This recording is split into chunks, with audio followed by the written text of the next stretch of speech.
샬롬 삼국지 7권 10번째. 우라가 치솟으면 반드시 가까이 있는 졸개들에게 풀게 마련입니다. 그리하여 졸개들을 모질게 다루게 되면 적병의 마음이 변할 것은 또한 뻔한 이치가 아니겠습니까? 그때 틈을 보아 들이치면 장비를 사로잡기는 어렵지 않습니다. 어만이 가만히 생각해 보니 매우 좋은 계책 같았다. 이에 모든 군사를 성벽 위로 불러올려 굳게 지키기만 하게 했다. 장비가 엄포를 놓으려고 뽑아보낸 군사가 어만이 지키는 성에 이른 것은 바로 그런 때였다. 그날 어만이 성벽 위를 둘러보고 있는데 유비군의 복색을 한 군사 하나가 성문 밖에 와서 소리쳤다. 문을 열어라. 장군의 정가를 가지고 왔다. 어만이 문을 열어주게 하고 그 군사를 불러들여 물었다. 그래, 그 정갈이란 어떤 것인가? 노 장군께서는 어서 항복하시오. 성한 백성들의 목숨을 구하라는 게 우리 장군님의 말씀이었습니다. 만약 버티다가 성이 깨어지는 날이면 늙고 젊고를 가리지 않고 모두 죽이겠다고 하셨습니다. 눈치 없이 그 군사는 장비가 하라는 대로 전했다. 듣고 난 어만은 크게 노했다. 장비, 그 하찮은 것이 어찌 이리도 예의를 모른단 말이냐. 이 어만이 어떻게 역적에게 항복을 하겠는가. 이번에는 내가 너의 입을 빌려 내 뜻을 장비에게 전하리라. 그러고는 그 군사의 귀와 코를 베어버린 뒤 장비에게 돌려보냈다. 그 군사가 돌아가 장비에게 울며 어만이 한 말을 전하자 장비 또한 열화 같이 성을 냈다. 이를 부드득 깔며 고리눈을 부릅뜨더니 곧바로 갑옷을 걸치고 말에 뛰어 올랐다. 장비는 눈에 띄는 대로 수백 기를 끌어 모은 뒤 바람같이 바군성 아래로 달려가 싸움을 도두었다. 그러나 어만은 얼굴도 안 비치고 성 위의 적병들만 장비에게 온갖 욕설을 퍼부었다. 제 성을 이기지 못한 장비는 앞뒤 없이 적교로 뛰어들며 성을 둘러싼 도랑을 건너려 했다. 그러나 그때마다 비오듯 화살이 쏟아져 길을 막을 뿐 날이 저물도록 적병은 한 사람도 성을 나오지 않았다. 장비는 헛되이 기력만 소비한 끝에 분을 머금은 채 진채로 돌아가지 않을 수 없었다. 다음 날 되었다. 장비는 날이 새기 바쁘게 다시 군사를 이끌고 성 아래로 달려가 싸움을 걸었다. 성벽에 세운 누각 위에서 장비가 하는 양을 보고 있던 어만이 말없이 활을 들어 화살 한 대를 날렸다.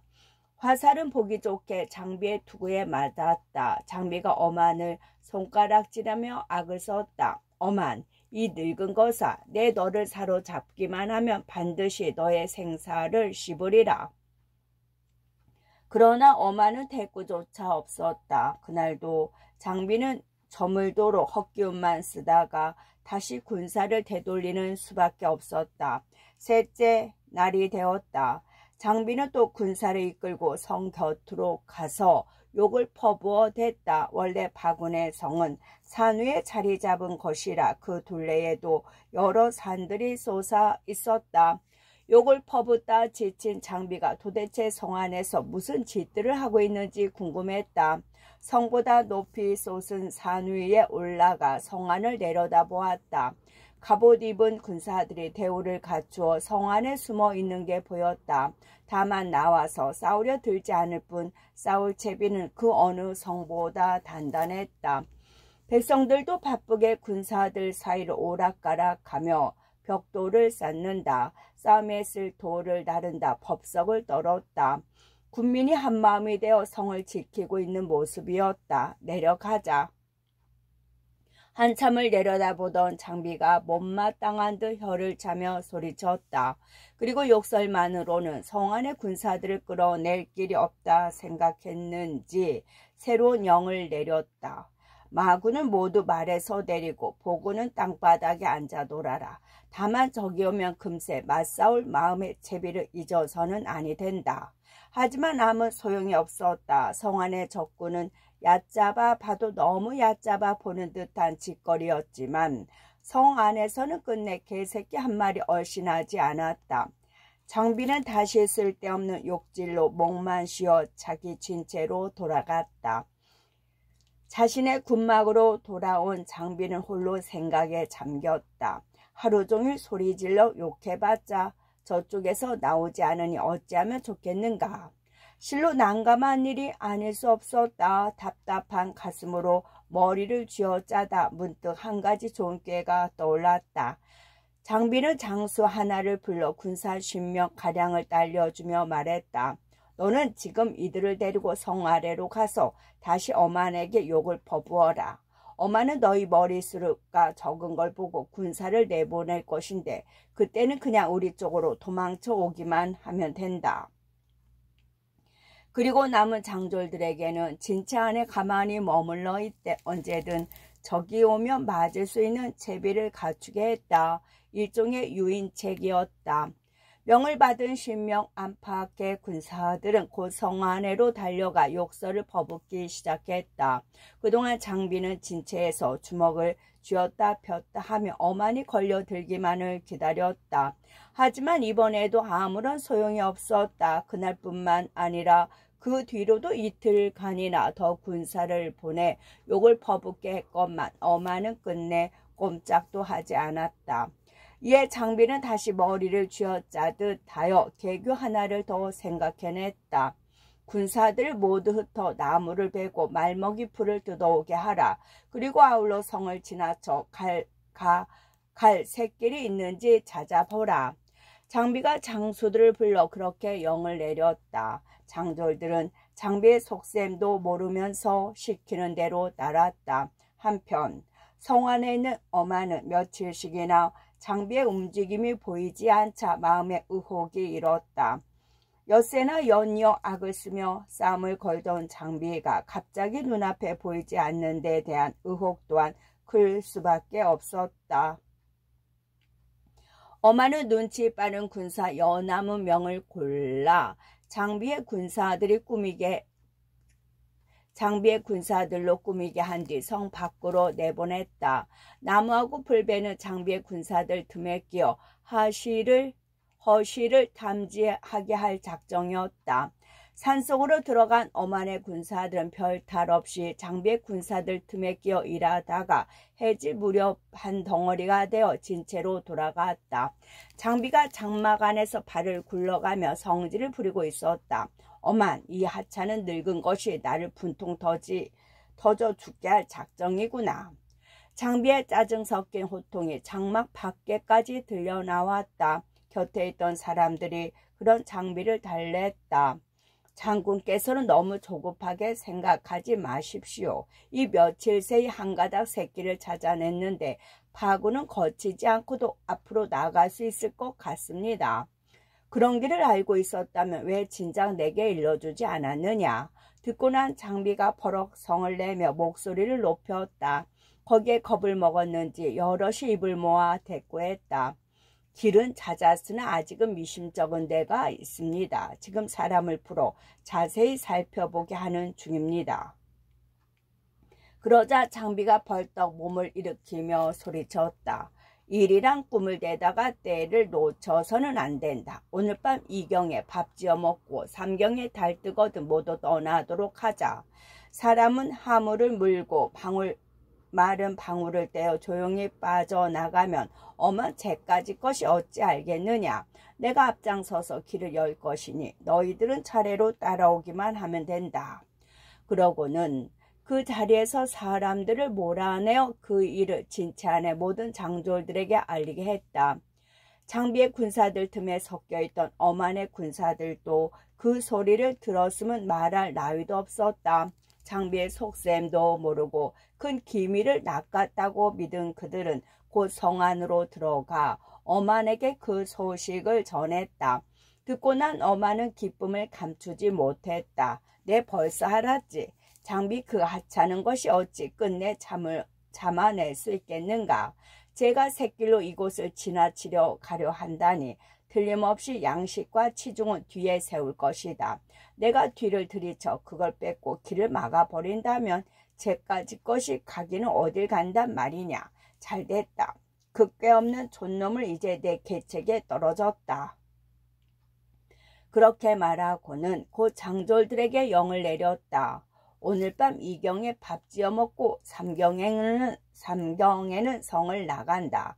먼저 그 샛길로 가서 나무와 풀숲이 무성한 곳에 숨어 기다리되 장비가 지나갈 때는 그냥 보내주도록 하라. 적을 들이치는 것은 그 다음 곡식과 치중을 실은 수레가 그 길로 들어설 때이다. 북소리가 나거든 한꺼번에 뛰쳐나가 적을 쓸어버려라. 그 같은 어만의 영을 어김없이 시행되었다. 그날 밤 어만의 군사들은 배불리 밥 지어 먹고 갑옷 투구를 갖추어 쓴 뒤 조용히 성을 빠져나왔다.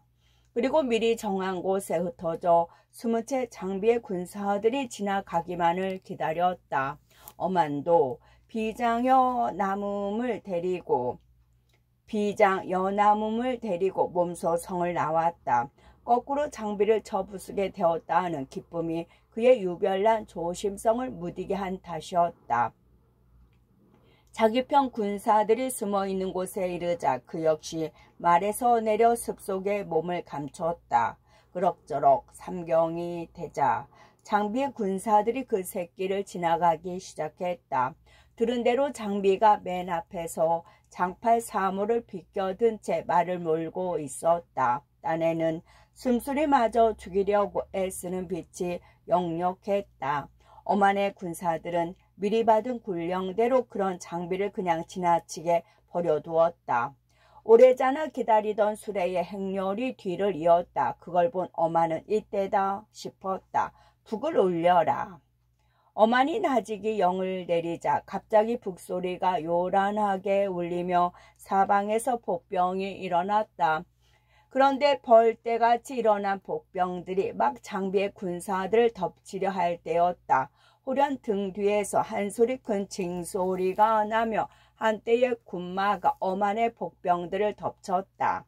늙은 도적은 달아나지 마라. 내가 여기서 너를 기다린 지 오래다. 누군가가 내지르는 고함 소리에 어만이 놀라 그쪽을 돌아보았다. 한 장수가 앞서 달려오는데 표범의 머리에 고리눈을 하고 장팔 사물을 비껴든 채 새카만 말을 타고 있었다. 틀림없이 장비였다. 조금 전에 자기 눈으로 장비가 지나가는 걸 본 어만은 놀라지 않을 수 없었다. 거기다가 사방에서 징소리가 나며 얼마인지는 모를 대군이 쏟아져 나오니 더욱 기가 막혔다.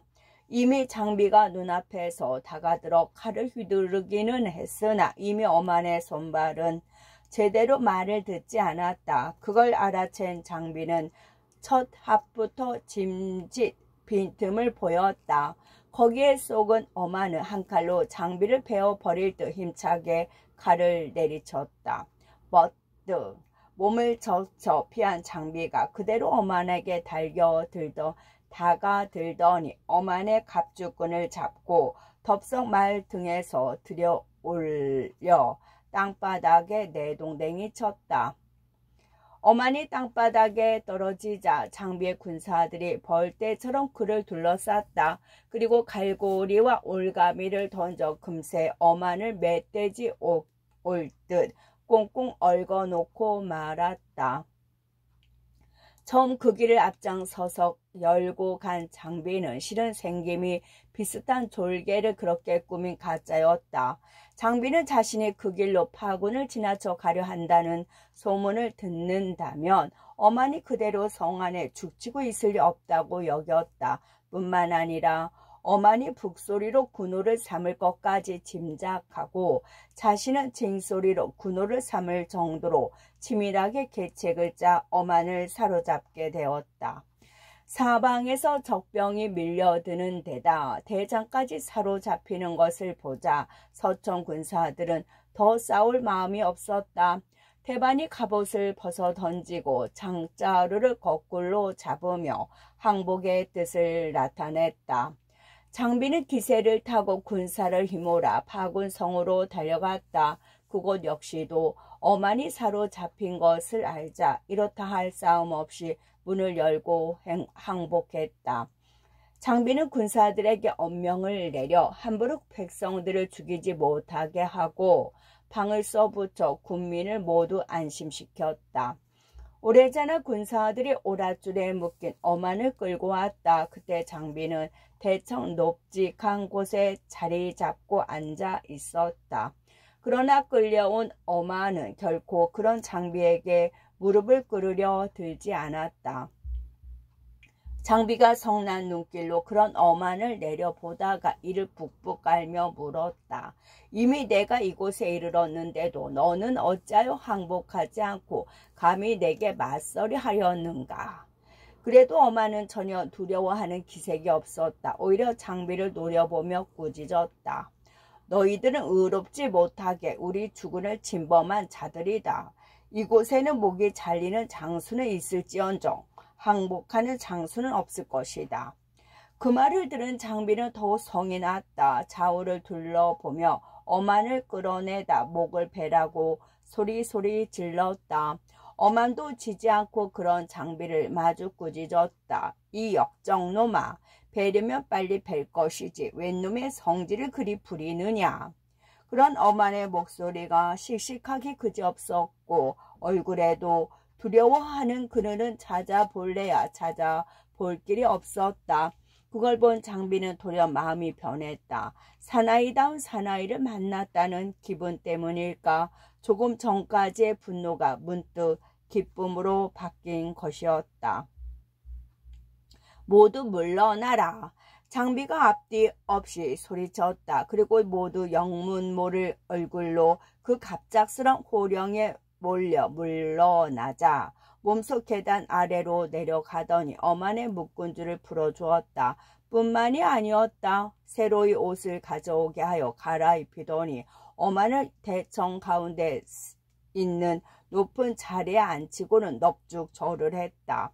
그동안 말이나마 욕보임이 지나쳤던 것 같습니다. 너무 꾸짖지 말아 주십시오. 실은 저도 평소부터 장군께서 호걸스런 분임을 알고 있었습니다. 장비가 그렇게 나오니 아무리 철석 같은 어만이라 해도 감격하지 않을 수 없었다. 비로소 자신이 속절없이 장비에게 졌음을 깨닫고 마음에서 우러난 항복을 했다. 뒷사람이 그런 어만을 찬양하며 읊었다.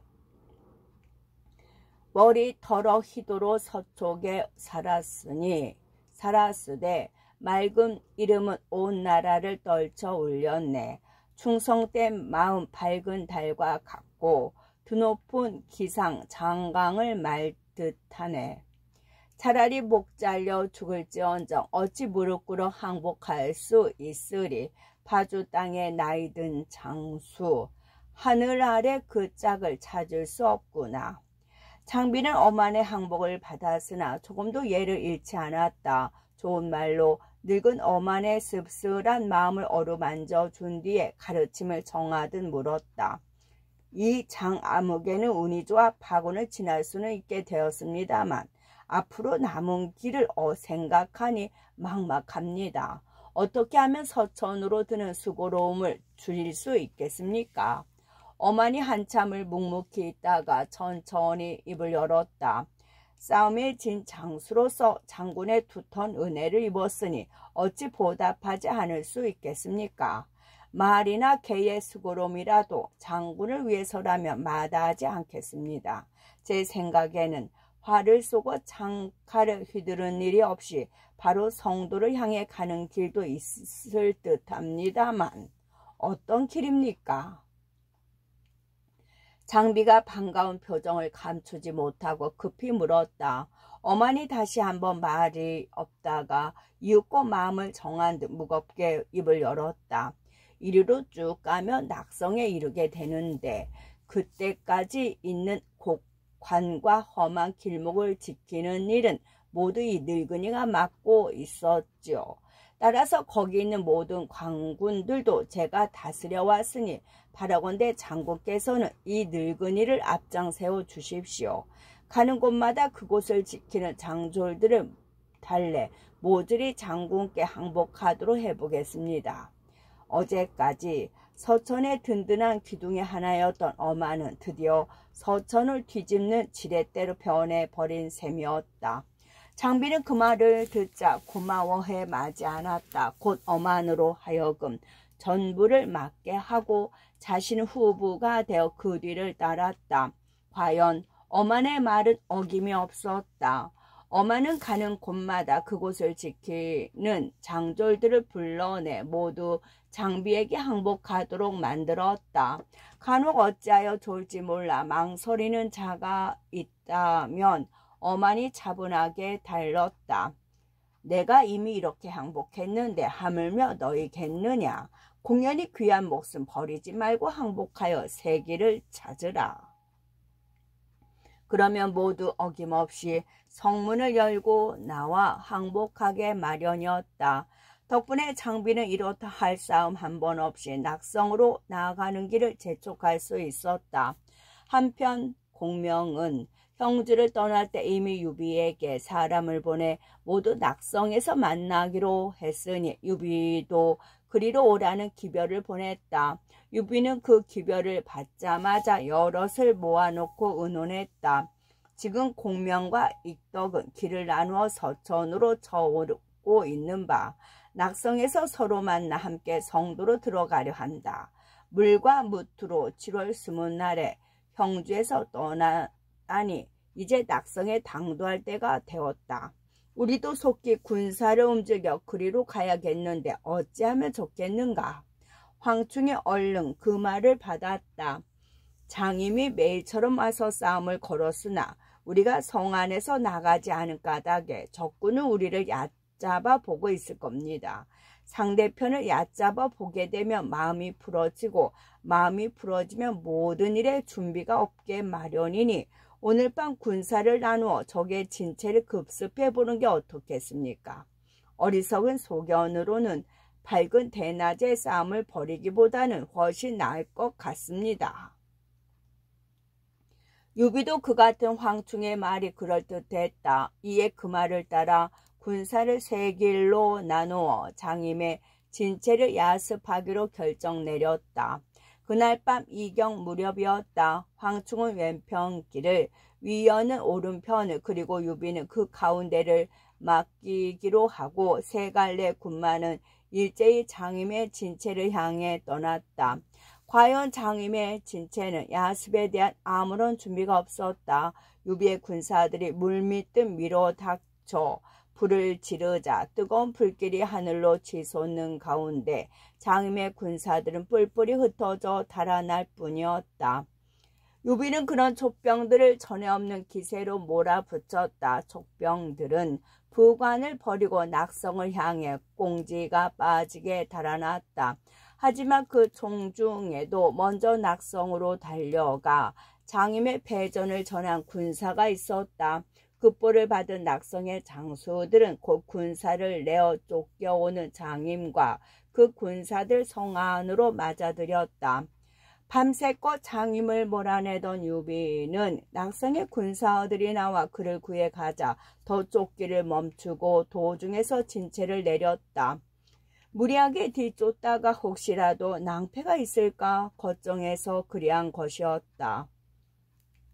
그러다가 날이 밝은 뒤에야 곧바로 낙성으로 성을 에워싸고 들이치기 시작했다. 장임은 그날 밤 크게 혼이 난 까닭인지 군사들을 성 안에 묶어놓고 움직이지 않았다. 유비가 아무리 싸움을 걸어도 크게 성문을 닫고 지킬 뿐이었다.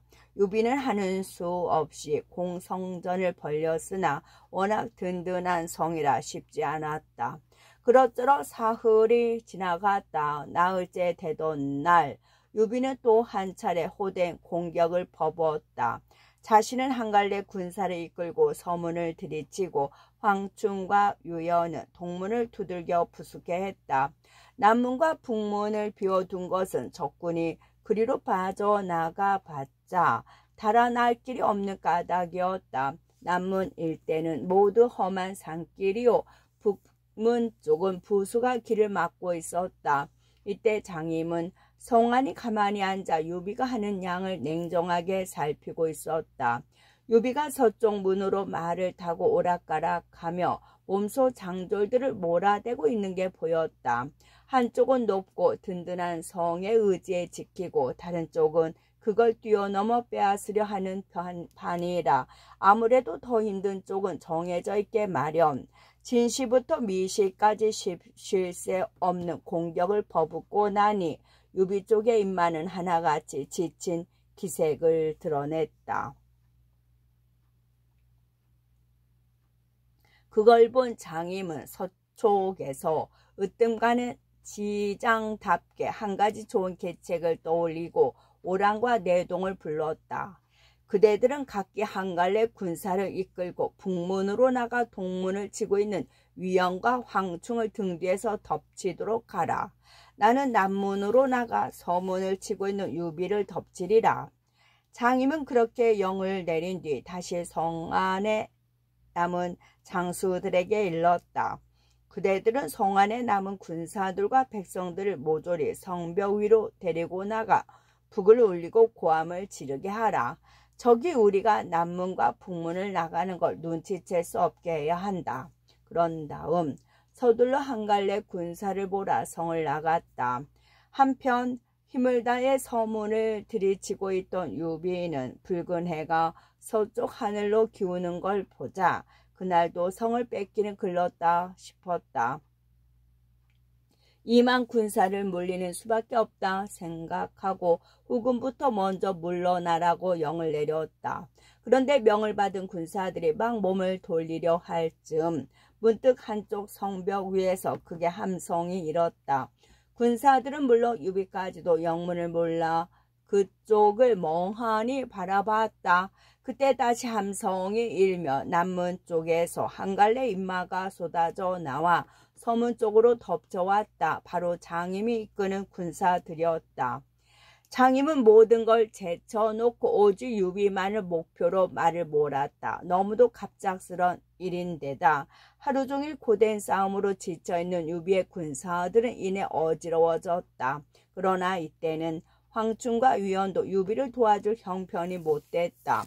그들도 오랑과 내동의 갑작스러운 습격을 받아 앞뒤를 가릴 정신조차 없는 판국이었다. 급한 김에 유비가 몸속 칼을 빼어 맞섰으나 장임의 싸움으로 단련된 무장이라 유비가 당해낼 수가 없었다. 유비는 몇 번 창칼을 부딪히는 채 하다가 그대로 말머리를 돌려 달아나기 시작했다.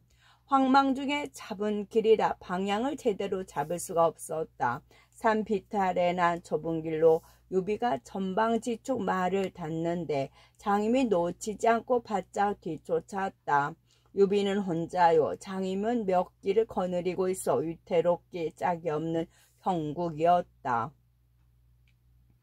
뒤돌아볼 틈도 없이 말을 책지질에 내닫던 유비가 한 군데 산 모퉁이를 돌아설 때였다. 문득 맞은편 산길에서 한 갈래 인마가 앞을 가로막았다. 그 또한 장임의 군사로만 여긴 유비가 하늘을 우러러보며 괴롭게 부르짖었다. 앞에는 숨어있는 적병이요 뒤에는 쫓아오는 적병이로구나. 하늘이 나를 망하게 하시려는 도다. 하늘이 나를 망하게 하시는 도다. 하지만 유비의 지나친 속단이었다. 적의 복병인 줄만 알고 있던 군사들 속에서 한 장수가 달려 나오는데 바로 장비였다. 어망과 함께 낙성으로 달려오던 장비가 그 산길로 접어든 것은 얼마 전이었다. 문득 숲 저편에서 뽀얗게 먼지가 이는 걸 보고 장비는 자기 병과 촉병 사이에 싸움이 붙은 것을 짐작했다. 이에 말을 박차 달려오다가 운 좋게도 장임에게 쫓기는 유비를 만나게 되었다. 장비는 유비에게 인사 한 말을 건넬 틈도 없이 장임과 맞붙었다. 다 잡게 된 유비를 놓치게 된 장임이라 안타까움에 섞인 그 솜씨가 잠옷 볼만했다. 천하의 장비와 어울려서 연함은 합이나 승패 없이 버티었다. 그러다가 어만이 대군을 이끌고 당도하자 비로소 장임이 몸을 돌려 달아났다. 장임이 성 안으로 쫓겨 들어가 적교를 걷어 올릴 때까지 몰아댄 뒤에야 되돌아온 장비가 유비를 찾아보고 말했다. 군사께서는 강물을 거슬러 올라오시느라 아직 이곳에 이르지 못하신 것 같소. 내가 가장 먼저 왔으니 으뜸가는 공도 내가 차지하게 되었구려.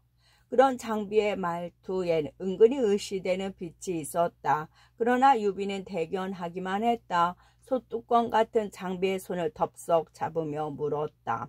산길이 거칠고 험한데 네가 무슨 수로 적병의 방해를 받지 않고 먼 길을 이리 빨리 올 수 있었느냐.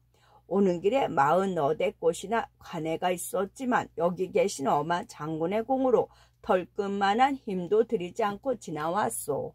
장비가 한층 자랑스러운 표정으로 대답했다. 그리고 전부는 엄한을 궁금히 여기는 유비에게 그동안 있었던 일을 자세히 털어놨다. 얘기를 끝낸 장비가 엄한을 불러 유비에게 보이자 유비가 다시 한번 엄한의 공을 지하했다. 노 장군이 아니었던들 내 아우가 어찌 이곳에 이렇게 쉬 올 수 있었겠소. 모두가 장군의 공이요. 그러고는 입고 있던 황금 사슬 갑옷을 벗어 엄한에게 입혀주었다. 엄한도 감격하여 절하며 감사했다. 술을 내오너라. 오랜만에 아우를 만났고 또 새로이 엄장군을 얻었으니 어찌 그냥 넘길 수 있겠는가. 유비가 문득 좌우를 보고 영을 내렸다. 그러나 미처 그 술자리가 벌어지기도 전에 급한 전갈이 들어왔다. 황춘과 위원 두 장군이 오란 뇌동과 싸우는데 다시 성 안에서 오이와 유계가 군사를 이끌고 나왔다고 합니다. 그 바람에 양쪽에서 협공을 받게 된 황위 두 분 장군께서는 마침내 적을 당해내지 못하고 동쪽으로 쫓겨가고 계십니다. 그 말을 들은 장비가 유비를 재촉했다. 군사를 두 길로 나누고 달려가 어서 구해야겠소. 빨리 갑시다. 유비가 그걸 마다할 까닭이 없었다. 곧 군사를 나누어 장비에게는 왼편을 맡기고 자신은 오른쪽을 맡아 앞으로 밀고 나갔다. 유비와 장비가 구원을 온 것을 먼저 알아차린 것은 오이와 유계였다. 황춘과 위원을 몰아붙이다가 문득 등 뒤에서 함성이 일자 얼른 군사를 물려 성 안으로 숨어버렸다. 그러나 한창 신이 나서 황춘과 위원을 쫓고 있던 오랑과 내동은 그럴 틈이 없었다. 앞만 보고 내닫는 사이에 유비와 장비가 나타나 뒤를 끊어버렸다. 거기다가 황춘과 위원이 뒤돌아서 치고 들자 둘은 이미 글러버린 것을 알았다. 자기들은 적진 속에 버려두고 성 안으로 달아나 버린 오이와 유계를 깊이 원망하며 이끌고 있던 군사들과 더불어 항복하고 말았다. 오랑과 내동이 비록 큰 장수는 아니나 그런대로 부릴만은 한 사람들이었다. 유비는 기꺼이 그들의 항복을 받아들이고 그 군사들을 거둬들인 뒤 낙성 부근에 진체를 내렸다. 한편 모처럼 좋은 때를 만났다 싶어 군사를 몰고 성을 나갔다가 오랑과 내동 두 장수만 잃고 되쫓겨 돌아온 장임은 걱정이 컸다. 이대로 가다가는 성을 빼앗기게 될지도 모른다는 생각에 한숨만 푹푹 쉬고 있는데 오이와 유계가 찾아와 말했다. 지금 형세가 매우 이태로우니 한바탕 죽기로 싸워 적을 물리쳐야겠소. 한편으로 사람을 성도로 보내 주공께 위급을 알리고 다른 한편으로는 알맞은 계교를 써서 적을 막아보도록 합시다. 오랑과 내동을 버리고 자기들만 성 안으로 도망쳐 온 것이 못내 마음에 걸리는지 잠옷 결연한 표정이었다. 거기에 힘을 얻은 장임이 다시 한 꾀를 내놓았다. 좋소. 이렇게 해봅시다. 내일 내가 군사 약간을 끌고 나가서 싸움을 걸었다가 거짓으로 져서 성 북쪽으로 쫓겨가겠소. 그때 성 안에서 다시 한 갈래 군사들이 뛰쳐나와 나를 뒤쫓는 적을 두 동각 내어 버린다면 우리가 이길 수도 있을 것이오. 그러자 오이가 그 말을 받아 바로 결단을 내렸다. 유 장군은 공자를 도와 성을 지키고 계시오. 내가 군사를 이끌고 나가 장 장군의 계책을 도와보겠소. 유장의 장인된 오이가 그렇게 나오니 은호는 그대로 정해지고 말았다. 다음날 장임은 수천의 인마만 이끌고 함성을 지르며 성을 나가 싸움을 도두었다. 보고 있던 장비가 말에 펄쩍 뛰어올라 장임을 맞으러 달려나가더니 두말할 것도 없이 바로 어울렸다. 두 사람의 말이 엉겼다 떨어지기 10번이나 했을까. 문득 장임이 힘이 딸리는 듯 달아나기 시작했다. 장비는 신이 났다. 성을 끼고 달아나는 장임을 한창에 깨워놓을 듯한 기세로 내쫓았다. 그때 갑자기 성 안에서 오이가 한때의 군사를 이끌고 쏟아져 나와 장비의 뒤를 덮쳤다. 그제서야 장비는 속은 줄 알았다. 급히 군사를 되돌리려 하는데 이번에는 달아나던 장임이 돌아서서 덤볐다. 눈 깜짝할 사이에 장비가 오히려 두터운 포위망에 갇혀버려 오도 가도 못할 신세로 바뀌어버린 것이었다. 어지간한 장비도 그 지경이 되니 당황하지 않을 수 없었다. 겹겹이 둘러싼 적병 가운데서 이놈치고 저놈 찌르며 갈팡질팡하고 있는데 문득 강변 쪽에서 한 갈래 군사가 적병을 해치며 다가왔다. 지옥에서 만난 기분으로 장비가 멀거니 구경하는 사이에 앞선 장수 하나가 창을 끼고 말을 박차 오이와 맞붙더니 이내 오이를 사로잡고 적병을 흩어버렸다. 가까이 오는 걸 보니 다름 아닌 조언이었다. 군사께서는 어디 계시는가?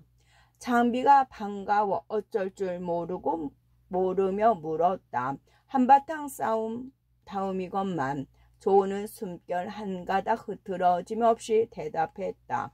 벌써 이곳에 이르셨습니다. 아마도 지금쯤은 주공을 만나뵈고 계실 것이요. 얘 두 사람도 사로잡은 오이를 앞세우고 진채로 돌아갔다. 또다시 개교가 들어진 장임도 하는 수 없이 동문으로 되쫓겨 들어갔다. 진채로 돌아온 끝.